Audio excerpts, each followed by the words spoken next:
आज हम मौजूद हैं हरियाणा प्रदेश के आखिरी छोर में अहिरवाल क्षेत्र में नारनौल में मौजूद हैं और चुनाव की सरगर्मियां तेज हैं। काफ़ी पार्टियां भागादौड़ मची हुई पार्टियों में। हमारे साथ राव सुखविंदर सिंह जी मौजूद हैं और इनके पिताजी राव मान सिंह खुद राज्यसभा सांसद रह चुके हैं और ये खुद नारनौल विधानसभा क्षेत्र से चुनाव के लिए ताल ठोक चुके हैं। ये भी कहीं ना कहीं चुनाव लड़ना चाहते हैं नारनौल विधानसभा क्षेत्र से, हरियाणा क्षेत्र से। कि नैया पार कैसे लगेगी? गॉड फादर आपके हैं नहीं फिलहाल और आप नए हैं, जाने किनके नहीं जानते आप।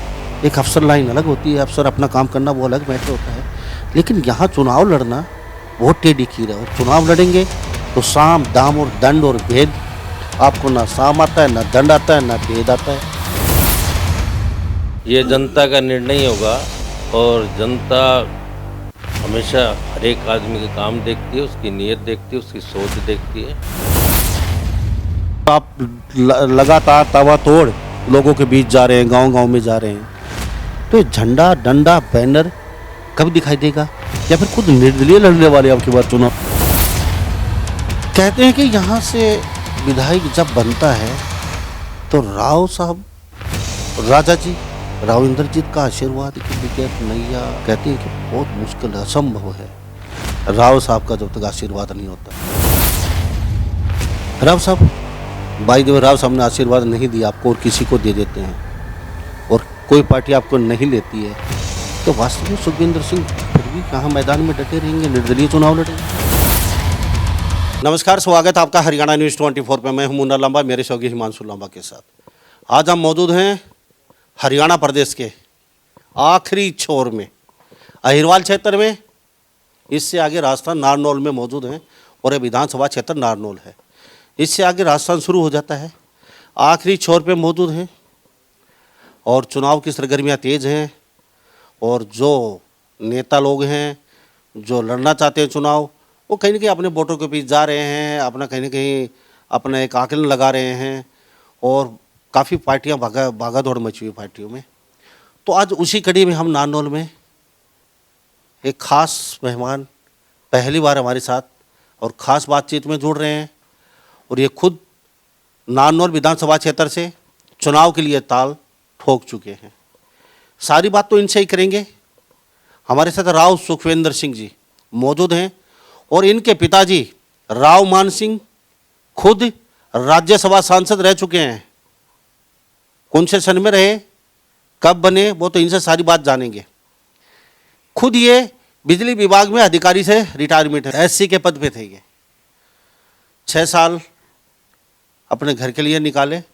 अब ये चुनाव में कहीं ना कहीं क्यों चुनाव लड़ना चाहते हैं नारनौल विधानसभा क्षेत्र से? 6 साल पहले चुनाव क्यों नहीं लड़ पाए? ये इससे क्या लगा नारनौल में कि ये सेवा तो करके आए हैं, अब कौन सी सेवा करना चाहते हैं ये भी जानेंगे।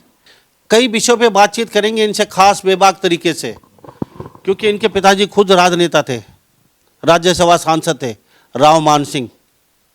तो उन्हीं के पद चिन्हों पे रिटायरमेंट के बाद ये भी कहीं ना कहीं चुनाव लड़ना चाहते हैं नारनौल विधानसभा क्षेत्र से, हरियाणा क्षेत्र से।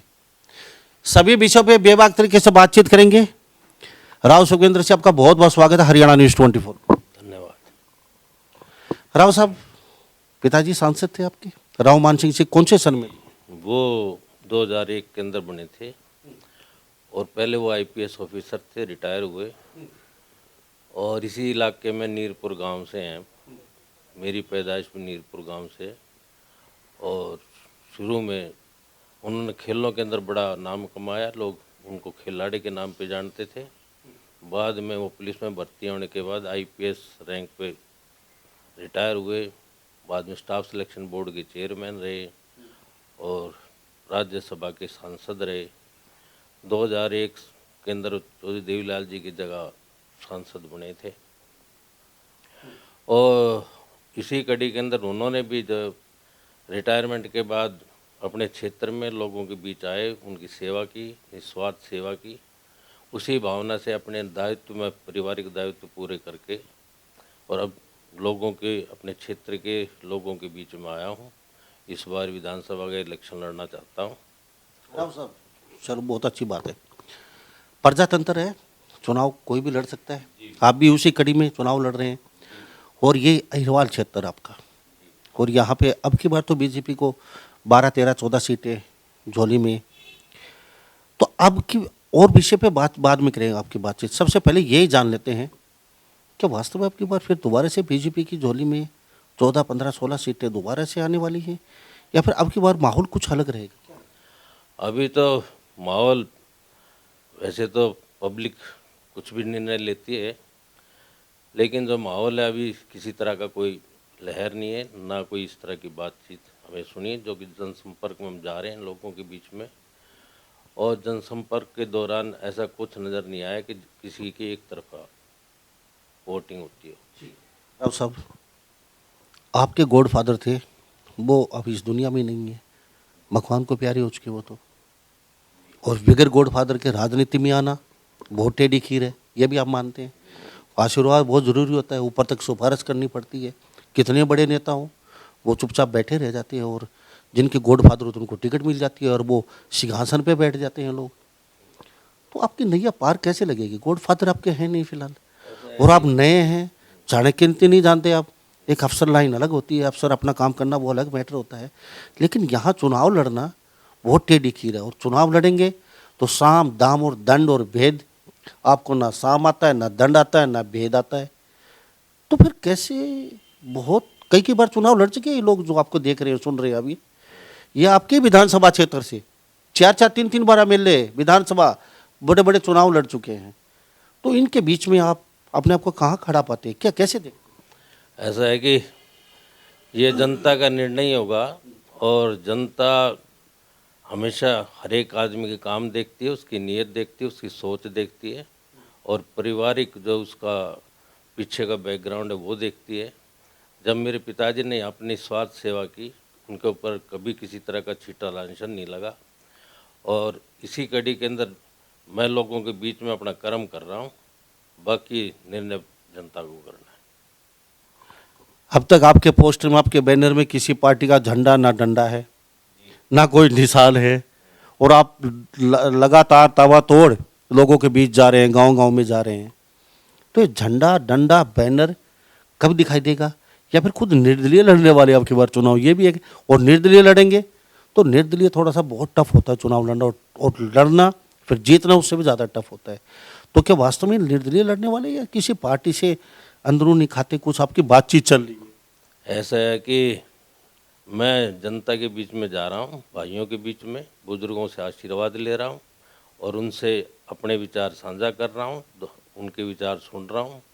और उनके विचार सुनने के बाद अभी मैं 7 तारीख को एक क्षेत्र से शुरू कर रहा हूँ, जिसके अंदर 6-6, 7-7 गाँव की जो हमारे कार्यकर्ता हैं हमारे साथ जुड़ चुके हैं, उनका हम एक सम्मेलन करेंगे। और उसी कड़ी में आगे सम्मेलन करते हुए फिर विधानसभा का एक पूरा विधानसभा के सम्मेलन करेंगे अपने कार्यकर्ताओं का, और उनके जो भावनाएं हैं उनके अनुरूप पार्टी का डिसीजन लेंगे। नए हैं, पार्टी अब तक ज्वाइन नहीं की है, अफसर रहे हैं, तो पार्टी आपको टिकट देगी क्यों? मैं आपसे जानना चाहूँगा, क्यों आपको भरोसा जताएगी पार्टी, आपको क्यों टिकट देगी? क्योंकि पहले ही मारामारी बची हुई है अहिरवाल क्षेत्र में, तो टिकटों की विधानसभा नानौर की देख लीजिए। तो राव सुखविंदर सिंह को टिकट देगी क्यों पार्टी? ऐसा है जी कि जो हमारी यहाँ की जनता है, जो क्षेत्र की जनता है, उसी को पार्टी मानता हूँ, उसी को टिकट मानता हूँ, उसी को वोट मानता हूँ, और अपने जो उनका सहयोग मेरे साथ होगा और जो उनका आदेश होगा वो मेरे सिर माथे पे होगा। तो जनता के बीच जा रहे हैं, कितने गांव में जा चुके हैं, और जनता चाहती क्या और कहती क्या है, किस तरीके से आपको देख रही है? राव सुखविंदर जी आगे हाथों हाथ ले रही है, या फिर कुछ नखरा वखरा दिखाते हैं, या फिर टेढ़ी नज़रों से देखते हैं? आप कई साल बिजली विभाग में रह चुके, अब ये सेवा करने आ गए राव सुखविंदर जी, ऐसा कुछ तो नहीं है? या फिर हाथों हाथ आपको ले रहे हैं सुखविंदर जी, चाव चढ़ रहा है लोगों के? ऐसा है जी कि जब मैंने आपको बताया कि जैसे उन्होंने निस्वार्थ सेवा की, मैं निस्वार्थ भाव से ही लोगों के बीच में जा रहा हूँ, और उनसे बड़ा मान सम्मान और प्यार मेरे को मिल रहा है। और उसी प्यार के भरोसे ही अब हर आदमी, जिस गांव में भी जाता हूँ, हर एक आदमी पूरा सहयोग कर रहा है। शहर में जाता हूँ, शहर में मेरे का सहयोग मिल रहा है सबका, और मेरे को उम्मीद है कि जो जनता जनार्दन करेगी वो मेरे भले में, अपने भले में और इस क्षेत्र के भले में करेगी। तो हमारे साथ राव सुखविंदर सिंह खास बातचीत में बने हुए हैं, अहिरवाल क्षेत्र विधानसभा क्षेत्र नारनौल, हरियाणा का आखिरी छोर दक्षिण हरियाणा में। और इनसे खास बातचीत कर रहे हैं। इनके बैनर हटे पड़े हैं पूरे नारनौल विधानसभा क्षेत्र में। किसी पार्टी का ना डंडा, ना झंडा, ना बैनर, ना कोई निशान अब तक। बगैर डंडा, बगैर झंडा और बगैर निशान के सर पर दौड़ रहे हैं। इनसे कुछ और जानने की कोशिश करते हैं। कहते हैं कि यहाँ से विधायक जब बनता है तो राव साहब, राजा जी राव इंद्रजीत का आशीर्वाद कि बगैर नैया, अटेली, बावल, रिवाड़ी, नारनौल, नांगल चौधरी, कहते हैं कि बहुत मुश्किल है, असंभव है राव साहब का जब तक आशीर्वाद नहीं होता। और राव साहब का आशीर्वाद तो अब की बार लगता है एक दो पहले ही आशीर्वाद दे चुके हैं वो। तो आपको आशीर्वाद अभी मिला है या नहीं मिला है? अगर आशीर्वाद नहीं मिला है तो राव साहब के खिलाफ जाके और चुनाव जीतना बड़ा मुश्किल, असंभव है। क्या लगता है जीत पाएंगे राव सुखविंदर सिंह जी, राव मान सिंह के पुत्र? मेरा मानना है कि जी राव साहब का हमारे ऊपर आशीर्वाद बना रहेगा और मैं समझता हूँ राव साहब का आशीर्वाद हमारे साथ है और आगे भी रहेगा। और बाकी जनता का और राव साहब का और इन क्षेत्र के बुजुर्गों का मेरे पे आशीर्वाद रहेगा, ऐसे मेरा मानना है। और बाकी इस नए वर्ष के ऊपर मैं आपको भी और पूरे अपने क्षेत्रवासियों को, पूरे देशवासियों को इसका मैं नववर्ष की शुभकामनाएं देता हूं और साथ में कामना करता हूं कि आने वाला समय हम सब के लिए मंगलमय हो। राव साहब, बाई द वे, राव साहब ने आशीर्वाद नहीं दिया आपको और किसी को दे देते हैं और कोई पार्टी आपको नहीं लेती है, क्या वास्तव में सुखविंदर सिंह फिर भी यहाँ मैदान में डटे रहेंगे, निर्दलीय चुनाव लड़ेंगे? हमारी अच्छाई के आगे सब कुछ अच्छा है, सबका आशीर्वाद मिलेगा, सबका सहयोग मिलेगा। बात को आप गोलमोल कर रहे हैं। चुनाव लड़ेंगे या नहीं लड़ेंगे? क्योंकि अगर आशीर्वाद नहीं मिला और आपको अकेला छोड़ देते, नहीं आप अगली बार चुनाव लड़ लीजिए, तो फिर क्या रिएक्शन रहेगा? मेरे को उम्मीद है कि जनता का और राव साहब का सबका मेरे साथ सहयोग रहेगा। कितने अच्छे ताल्लुकात राव साहब के आपके, कितने दिन में मिल लेते हैं उनसे आप? नहीं, ये कोई इस तरह की बात नहीं है कि भी किस तरह से मिलते हो, किस तरह से नहीं मिलते हो। बाकी मेरा मानना है कि सबका मेरे ऊपर आशीर्वाद रहेगा। तो अभी पीछे प्रोग्राम था, वहाँ भी गए आप राव साहब? नहीं, प्रोग्राम मैंने कहा आपको बताया कि मैं अभी जनसंपर्क करके उसके बाद ही कोई नहीं उनसे निर्णय लेके उसके बाद ही कोई ना कोई मार्गदर्शन लेके उसके बाद ही निर्णय लेंगे। तो राव साहब आशीर्वाद देंगे क्यों आपको, ये और बता दीजिए। क्यों अहिरवाल की जनता सारी देख रही है आपको, और नारनौल से नांगल चौधरी और बावल और ये अटेली वगैरह जो रिवाड़ी है ना, यहाँ पे बहुत बड़ा एक मतलब उनका सहयोग की जरूरत होती है। ऐसा है जी कि अच्छे आदमी को चुनते हैं, ऐसा मेरा मानना है। इसलिए मेरे को कोई किंतु परंतु नहीं लगता, ना मेरे में दोष है ना उनमें दोष है। तो इसलिए जनता भी चाहती है, वो भी चाहेंगे, मेरा मानना है जी। हमारे साथ राव सुखविंदर सिंह नारनौल विधानसभा क्षेत्र से बने हुए हैं। इनसे खास बातचीत में कुछ और जानने की कोशिश करते हैं। नारनौल में कुछ बदला मिला है आपको? किस विधायक को आप यहाँ सबसे बेस्ट नंबर देना चाहेंगे, जो आपका फेवरेट, हाँ कुछ किया है नारनौल में, नारनौल की दिशा और दशा बदली है, ऐसा कुछ लग रहा है नारनौल विधानसभा क्षेत्र में? खैर हमें तो अब तक ऐसा कुछ नहीं लगा, आपको शायद ही लगता हो। ऐसा हमें तो कोई एक फ्लाईओवर नहीं दिखा। महावीर चौक पहले भी यही था, आज भी वही है, आज भी यहाँ जाम लगता है। बस अड्डा पहले भी यही था, आज भी बस अड्डा वहीं पे है। और रेलवे स्टेशन पहले भी वही था, आज भी वो का वो पड़ा है यहाँ पे। खैर आपको कुछ ऐसा लगा हो, किसी विधायक ने कोई सूरत बदली हो नारनौल की, किसको ज़्यादा नंबर देना? ऐसा है जी कि वो जाने उन्होंने क्या मेहनत, कितनी मेहनत की। लेकिन मैं ये जानता हूँ कि अगर लोगों का सहयोग रहेगा तो हम यहाँ की काया पलटेंगे। राव साहब बहुत सोच समझ के बोल रहे हो आप, बातों को गोल गोल घुमा देते हो। हम जो पूछते हैं उनका जवाब नहीं देते, आपके वोट टूट जाएंगे, नेता नाराज हो जाएंगे। आप किसी को नाराज करना चाहते नहीं हो, बात ये है। थोड़ी बहुत मैं आपसे राजनीति भी तो सीख रहा हूँ ना। आप तो सीखे सागे, आपके पिताजी खुद राज्यसभा सांसद रह चुके, तो आप जो बातें पूछते हैं, अभी चुनाव का समय है और राव साहब भली बातें जानते हैं। अगर किसी नेता के खिलाफ बोलेंगे, किसी के खिलाफ बोलेंगे, तो चुनाव लड़ना है, सहयोग तो सबका लेना पड़ेगा। तो इसलिए इनकी नज़र में सारे नेता परफेक्ट है, ऐसा ही नहीं, सारे अपनी अपनी जगह वो सारे अपने अपने लिए तो सब अच्छे होते हैं। बाकी जो जनता के लिए अच्छा है वो मैं तो उसको मानता हूँ कि जो जनता की सेवा करे और क्षेत्र की सेवा करे, वो ही असली जो ना नेता वही है। प्रधानमंत्री कैसे लगते हैं देश के, मोदी साहब? मोदी साहब आप भली भांति जानते हैं, मोदी साहब जो है जो कर रहे हैं अच्छा कर रहे हैं, लोगों के बीच में उनका प्यार है, लोग भी चाहते हैं उनको, और जो जनता जनार्दन चाहती है उसको और कौन नकार सकता है। तो अब कहने की ज़रूरत ही नहीं बची है, दिल है कि मानता नहीं। अपने आप राव साहब ने अपनी बातें थोड़ी सी बता भी देंगी, थोड़ा सा मन मोदी साहब के लिए धड़कता है इनका।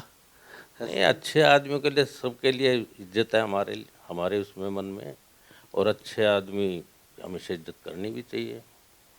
कितने साल आप बिजली विभाग में कार्यरत रहे अफसर के तौर? अफसर के तौर पे मैं एसडीओ भर्ती हुआ था बिजली बोर्ड में, और करीबन 30 साल मैंने नौकरी करी एसडीओ एक्शन और एससी की। पूरा हरियाणा? हाँ, मैक्सिमम। पूरा हरियाणा रहे हैं पद के ऊपर रहते हुए। अब तो कुर्सी नहीं, आप सामान्य हैं, हमारे जैसे आप हैं, जो लोग घूम रहे हैं सबके बराबर। जब आपके पास कुर्सी होती है, जो आईएएस आईपीएस एचसीएस जो भी देख रहे हैं, अलग से ठनक होती है, अलग से सनक होती है, बॉडीगार्ड गाड़ी घोड़ा सब नौकर चाकर सब कुछ हरा हरा दिखता है। उससे आपने नानौर विधानसभा क्षेत्र के गांव की मदद कितनी की? आपके विधानसभा से ले लेते हैं, जिस समय आप कार्यरत थे अपने अफसर के तौर पे बिजली विभाग में। अब कहते हैं हम सेवा की, तो सेवा तो उस समय ज़्यादा बनती थी, अब तो आप सामान्य हैं, अब कौन सी सेवा? ऐसा है कि आदमी की भावना सेवा करने की हो, उसके अंदर पद की कोई मान्यता नहीं रखती। पद के दौरान भी हमने कभी इस तरह का वो व्यवहार नहीं रखा कि हम अफसर हैं और जनता की सेवा करने के लिए आए थे। जनता की तनख्वाह जो ना हमें जनता की वजह से मिलती थी, और जनता की हमने हमेशा सेवा की, लोगों की सेवा की, और आगे इसी भावना के साथ आगे सेवा करते रहे। सेवा तो कर चुके आप 60 साल तक, अब कौन सी सेवा करना चाहते हैं, ये थोड़ा समझ में नहीं आया। अब तो आप सेवा, अभी तक तो सेवा जो थी ना, पूरे जहाँ पर हमारी नौकरी सरकारी नौकरी थी, जहाँ जहाँ ट्रांसफ़र होती गई वहाँ लोगों के बीच में गए, वहाँ सेवा की। अब यह है कि हमारा सारा का जो बाकी जीवन है यहाँ के क्षेत्र और यहाँ के लोगों की सेवा करने में लगाए। कितने बच्चे? बच्चे 3 हैं, तो तीनों लड़के? 2 लड़कियाँ 1 लड़का है। तो वो अपना कोई बिजनेस? नहीं, सभी सेटल्ड है। मेरी बेटी एक डॉक्टर है, एक लॉयर है, और बड़ा दामाद मेरा कर्नल है, और बेटी जो है दूसरी डॉक्टर है, उसका जो दूसरा दामाद है वो भी डॉक्टर है, और बेटा मेरा पायलट है एयर इंडिया में। तो उनको राजनीति में क्यों नहीं लेके आए? आप ही डायरेक्ट, आपने तो सेवा कर ली, तो आपने सोचा नहीं मैं और मेरा ये परिपाटी राजनीति में काफ़ी चलती है, तो आपने अपने किसी सगे संबंधी बेटी या बेटा या दामाद को आगे क्यों नहीं किया? आप ही डायरेक्ट अपने पिताजी के बाद आपने सीधी एंट्री मार दी। ऐसा है जी कि जो पिताजी का कार्य था पिताजी ने किया, और उसी पिताजी के जनपद चिन्हों पे चलते हुए मैं काम संभाल रहा हूँ, और हमारी कोई राजनीतिक वो तो रहा नहीं, तो इसलिए जो है केवल सेवा भाव ही रहा है, और सेवा भाव से हमारे पिताजी ने सेवा की, और उसी भाव से मैं सेवा करना चाहता हूँ। चलते चलते एक सवाल मेरा और रहेगा, अगर आप टिकट नहीं मिलती है, राव साहब कहते हैं अगली बार ले लीजिए, राव साहब तो बीजेपी के साथ है, तो स्वाभाविक है राव साहब का आशीर्वाद तो, और पार्टी भी कहती है आपको कोई पद दे देते हैं बड़ा, तो फिर आप कहीं न कहीं समझौता करेंगे या फिर राव सुखविंदर सिंह समझौता नहीं करेंगे? वो कहते हैं ना, वो समझौता हमारी डिक्शनरी का शब्द नहीं है। ऐसा मैं पहले भी कह चुका हूँ, पद की हमें लालसा नहीं है, लोगों की सेवा करने की लालसा है, उसी वही भावना है, और लोगों का जो विचार होगा, लोगों का जो हमारे को आदेश मिलेगा वही मानेंगे। कितने गांव में जा चुके हो आप? अभी तक ज़्यादातर मैक्सिमम गांव कवर हो चुके हैं। हमारे यहाँ पर 60-63 गांव हैं, जिसमें से मैक्सिमम कवर कर चुके हैं। 15-20 हमारे गांव रह रहे हैं, बाकी शहर के अंदर कुछ वार्ड रह रहे हैं, तो उनको संपर्क करके फिर एक बड़ी रैली करेंगे यहाँ पर, लोगों से मुलाकात करके, लोगों से बातचीत जो उनका आएगा निष्कर्ष निकाल के उसके बाद तय करेंगे। तो रैली भी बगैर झंडा बिना डंडे की होगी पहले तो, या फिर कहीं साथ में? ये अभी हम अपने क्षेत्र के हर एक क्षेत्र के अंदर जाके पूरे क्षेत्र में जगह जगह के ऊपर कार्यकर्ताओं की मीटिंग कर रहे, कार्यकर्ताओं की सबकी भावनाएं लेके उसके बाद डिसाइड करेंगे। राव सुखविंदर जी, चलते चलते एक मेरा लास्ट क्वेश्चन रहेगा आपसे। विधायक बन जाते हैं नारनौल से, जनता आपको बना देती है, आपको हम कुर्सी देते हैं, बैठिए, क्या बदलना चाहते हो नारनौल के अंदर? नारनौल में एक तो रोजगार की समस्याएं हैं, सरकारी नौकरियों के अंदर मैक्सिमम उनकी जो काबिलियत है उसके हिसाब से नौकरियां मिलें, और साथ में क्योंकि इधर इस यहाँ पर कोई औद्योगिक क्षेत्र नहीं है तो एक औद्योगिक क्षेत्र बनाया जाए, साइबर हब बनाया जाए, जिसके अंदर कि जैसे कि आपने देखा होगा कि गुड़गांव के अंदर पहले मारुति आने से पहले बहुत ऐसा हाल जैसे यहाँ नारनौल ऐसे ही हाल था। एक कंपनी आने के बाद और उसके एंसिलरी कंपनी साथ में जुड़ने के बाद वो अब इंटरनेशनल पटल के ऊपर आया हुआ है गुड़गांव। हम भी चाहते हैं कि यहाँ पर कोई बड़ी इंडस्ट्री आए, उसके साथ के अंदर इंडस्ट्री जोन बने और उसी के अंदर हमारे यहाँ के लोगों को, बच्चों को रोज़गार मिले। और उस रोज़गार करते हुए, क्योंकि आज की बिना रोज़गार के बच्चे जो है ना दूसरे ऐसे सामाजिक जो है ना उसमें लग जाते हैं, तो उसकी उनका जो चलन है वो गड़बड़ हो जाता है। तो इसलिए लोगों को रोज़गार मिलेगा, बच्चों को, तो वो एक अच्छी दिशा मिलेगी, और अच्छी दिशा मिलेगी तो देश को भावी जो ना युवाओं की जरूरत है। युवा अगर अच्छा करेंगे तो देश भी आगे बढ़ेगा। तो राव साहब, चलते चलते कुछ और कहना चाहेंगे आप? बस जनता का आशीर्वाद चाहिए और सभी बुजुर्गों का आशीर्वाद चाहिए, और जनता और बुजुर्गों का आशीर्वाद मिलेगा तो सबको अच्छा ही होगा, बाकी भगवान। जी बहुत बहुत धन्यवाद बातचीत के लिए, आपका कीमती समय लिया। धन्यवाद सबका, आपका भी धन्यवाद, थैंक यू। तो हमारे साथ ये राव सुखविंदर सिंह बने होते, राव मान सिंह जी के पुत्र हैं और राजनीति में कहीं ना कहीं बहुत सक्रिय हैं, और खुद इन्होंने चुनाव लड़ने का ऐलान भी कर दिया है कि चुनाव लड़ेंगे और डेफिनेटली लड़ेंगे। और ये एक बार 60-65 गांव का दौरा कर भी चुके हैं, दोबारा से इन्होंने दौरे करने शुरू कर रखे हैं, और कहते हैं कि चुनाव लड़के कहीं ना कहीं नारनौल विधानसभा क्षेत्र की दशा और दिशा सुधारने का सबसे पहला काम करेंगे। अफसर हैं और अफसर लाइन का आदमी भली भांति जानता है कि काम कैसे किए जाते हैं और कहाँ से करवाए जाते हैं और कितनी जल्दी करवाए जाते हैं, ये इनको सभी भली भांति पता है, फाइल को कहाँ से कहाँ कैसे क्या किया जाता है। तो अगर जीतते हैं तो अफसर हैं, काम तो कर देंगे क्योंकि इनको पता है फाइलों का।